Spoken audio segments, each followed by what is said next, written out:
Hello दोस्तों, कैसे हो आप लोग? आशा करते हैं अच्छे होंगे। तो मेरे वीडियो को लाइक एवं चैनल को सब्सक्राइब जरूर कर देना और कहानी पूरा जरूर सुना दोस्तों। तो चलो कहानी को स्टार्ट करते हैं।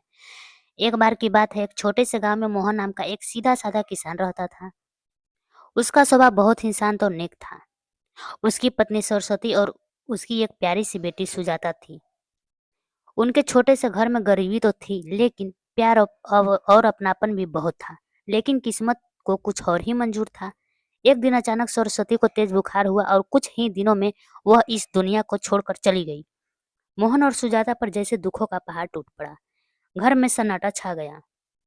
दिन हफ्तों में और हफ्ते महीनों में बदलते गए। मोहन अकेला अपनी छोटी बेटी की परवरिश करता रहा। लेकिन गांव वालों ने कहा, मोहन, अब सुजाता बड़ी हो रही है, घर में औरत का होना जरूरी है। काफी सोच विचार के बाद मोहन ने दूसरी शादी कर ली। उसकी दूसरी पत्नी थी रुक्मणी। शादी के कुछ ही महीनों में रुक्मणी ने अपने साथ अपनी बेटी बबीता को भी इस घर में ला दिया। अब घर में दो बेटियां थी, एक सगी और एक सौतेली। शुरुआत में प्यार, फिर नफरत। शुरुआत में रुक्मणी ने सुजाता से बहुत प्यार दिखाया। वह उसे मीठी मीठी बातें करके अपने पास बिठाती, लेकिन समय बीतते ही उसका असली चेहरा सामने आने लगा। रुक्मणी अपनी बेटी बबीता को तो अच्छा खाना देती, अच्छे कपड़े पहनाती, लेकिन सुजाता के हिस्से में बचा खुचा आ जाता। अगर कोई मेहमान आता तो वह सुजाता को पीछे के कमरे में छिपा देती, ताकि लोग न समझे कि वह अपनी सौतेली बेटी का ध्यान नहीं रखती। मोहन खेती बाड़ी में व्यस्त रहता था और उसे रुक्मणी की करतूतों का पता ही नहीं चलता था। एक दिन सुजाता ने बड़ी मासूमियत से कहा, माँ, मुझे भी नए कपड़े चाहिए। रुक्मणी ने उसे घूरते हुए कहा, तू मेरी बेटी नहीं है, तेरी माँ तो मर चुकी है, जो मिल मिल रहा है उसी में खुश रहा।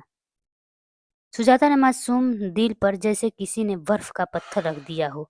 वह चुपचाप कोने में जाकर रोने लगी। कड़वी सच्चाई और बढ़ता जुल्म। धीरे धीरे रुक्मणी का अत्याचार बढ़ता गया। वह सुजाता से घर का सारा काम करवाती, पानी भरना, झाड़ू पोछा, बर्तन धोना, लकड़ियां लाना और खुद अपनी बेटी बबीता को आराम से खेलने देती। रात को वह सुजाता को आंगन में बिछी पुरानी चटाई पर सुलाती और बबीता को अपने पास ठंडी हवाएं चलती। बारिश होती और सुजाता ठिठुरती रहती। एक एक दिन सुजाता को बुखार चढ़ गया।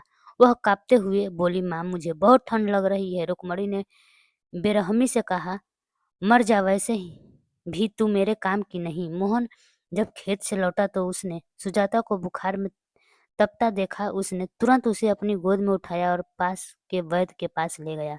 वैद्य ने कहा, अगर थोड़ा भी देर हो जाती तो जान जा सकती थी। हैरान करने वाला मोड़। एक रात मोहन की आंख अचानक खुली। उसने देखा कि रुक्मणी अपनी बेटी बबीता को तो अच्छे से ओढ़ा रही है, लेकिन सुजाता को धकेल कर दूर कर रही है। वह चुपचाप ये सब देखता रहा और उसका दिल कांप उठा। अगले दिन उसने गांव की औरतों से बात की तो कई औरतों ने कहा, मोहन, तेरी पत्नी तेरी बेटी के साथ बहुत बुरा व्यवहार करती है। अब मोहन को सब कुछ समझ आ गया था।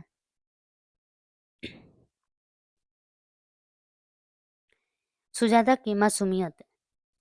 एक दिन बबीता ने सुजाता का खिलौना छीन लिया और उसे तोड़ दिया। जब सुजाता ने मना किया तो रुक्मणी ने उल्टा उसे ही डांट दिया, तू झूठी है, मेरी बेटी को मत छू।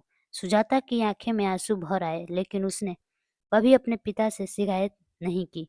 वह अपने पिता से बहुत प्यार करती थी और नहीं चाहती थी कि उन्हें कोई दुख पहुंचे।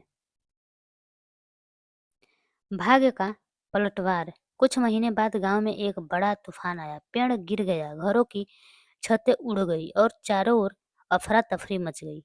उसी रात रुक्मणी की अपनी बेटी बबीता कहीं खो गई। वह चारों ओर दौड़ती रही, मेरी बेटी, मेरी बेटी। सुजाता तो खुद ठंडी और बारिश में कांप रही थी। बिना कुछ सोचे दौड़ पड़ी बबीता को ढूंढने। आखिरकार उसने उसे एक पेड़ के नीचे रोते हुए पाया। सुजाता ने उसे अपनी चादर में लपेटा और घर तक खींच लाई। जब रुक्मणी ने अपनी बेटी को सुजाता की बाहों में सुरक्षित देखा तो उसका पत्थर जैसा दिल पिघल गया। दिल को छू लेने वाला अंत। रुक्मणी घुटनों पर गिर पड़ी और रोते हुए बोली, बेटी, मुझे माफ कर दे, मैंने तेरे साथ बहुत बुरा किया। सुजाता ने कुछ नहीं कहा, बस उसे गले लगा लिया। उस दिन के बाद रुक्मणी ने सुजाता को अपनी सगी बेटी से भी ज्यादा प्यार दिया। मोहन ने भी इस घटना के बाद अपना पूरा ध्यान दोनों बेटियों पर देना शुरू कर दिया।